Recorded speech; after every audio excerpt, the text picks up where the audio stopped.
When I was an adolescent teenager at school, I was bullied because I was different to the other boys. I would enjoy music and played the oboe and the piano, and I enjoyed theatre. And I was at a school that wasn't suited to my abilities and my preferences. It was a school that, in the 80s, I suppose, a little bit dated now, was an all-boys school, but it preferred to encourage young men to play sports and to uh, fulfill activities that the school felt were more appropriate to boys of my age.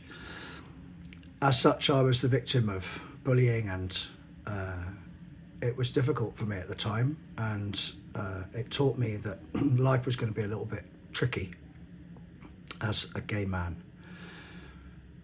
Today, I have been in court for about 4 hours, and this was the 6th time that I've been in court to be a witness to evict a tenant in my block who has ran a sustained and horrific attack of homophobia against me and subsequently against other neighbours in the block. His behaviour was, in the words of the judge, deplorable and despicable. Without all the grim details it involved, kind of tormenting me by calling me a gay cunt out of his window, calling me a fag every time he saw me, to torture me and to make me feel like I was a victim. He would put bleach on the stairs of my building to harm my dog's paws. He dumped his rubbish outside my door. He threw eggs at my door. He rang my intercom continuously throughout the night sometimes. He is somebody who obviously has issues, but his way of expressing his anger at life was to hit out at those who he thought were vulnerable. As a young black man, one would hope that we live in an age where people who feel in any way ostracised from society should feel safe, especially in the comfort of your own home. The council have supported my reports against his homophobia. Unfortunately, the law meant that due to an incident that involved a physical attack, because he wouldn't go in for questioning and kept evading going to the police, he managed to get away with not being questioned about an incident which, if it's a homophobic attack, after 6 months, the CPS deems that criminal offence to be spent and you can't be prosecuted for it. If indeed it's race-related or religiously related, it would actually be 1 year. Homophobic abuse is 6 months. I've spent 3 years now trying to evict a neighbour who has made my life hell. He was given a closure order in 2023.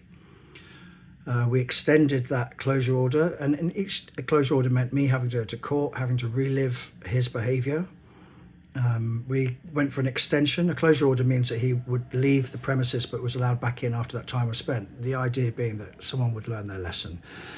We extended that to 6 months, and when he came back into the building in September of 23, it didn't take long before he started his campaign of terror against myself and then against other neighbours who he felt I was coercing to antagonise him by stamping on stairs that were above his flat and other irrational behaviour that simply wasn't true. After he'd been let back in the building, we then had to go for another closure order, which started in February of this year. That lasted for 3 months. We applied for an extension on that. We got the extension. And actually that was due to finish on the 27th of December. Meanwhile, the court had applied for what's called a repossession order. The repossession order was heard today, along with an injunction. I'm very happy to say that we won the case. He's no longer allowed back in the building. He has to vacate his property. It's a council property, so he now has no rights to a council home. And The injunction order means it comes with the power of arrest, so that if he comes anywhere near me or other residents and intimidates or makes contact with us, he can be arrested. The reason for this video that I wanted to do personally is to explain that this has been a tumultuous and arduous and emotionally turbulent 3 years where I've fought for what was right and fought with the system against someone who behaved against it. I'm very thick-skinned when it comes to bullying. I'm long in the tooth as a 50-year-old gay man. I run LGBT queer history tours. I'm out and proud, but I will not tolerate bullying to this kind of level. And I stood up to it. It was hard. I had the support of my friends and family, but today, hearing the judge accuse this person of his deplorable and despicable actions meant that I felt somewhat vindicated in fighting for what was right. The purpose of this video message is to let anyone know, if you are the victim of bullying, abuse, aggression, or any kind of verbal insults or behaviour that intimidates or threatens or scares you, you must report it, and you must do your best to try and see it through. The legal system is there to support you. It has taken a long time and it has been very difficult, but today I truly do feel vindicated and feel that the fight was worth it. I've stopped him from being able to continue that way towards me, but hopefully towards other people, certainly in this building. And now hopefully, you know, he won't be able to live in residences where he'll be able to do the same things to other people. I can only hope and pray. Anyway, please stand up to yourself, stand up for yourself and stand up to others with any form of bullying. It's not acceptable, it's not tolerable, and it's not fair.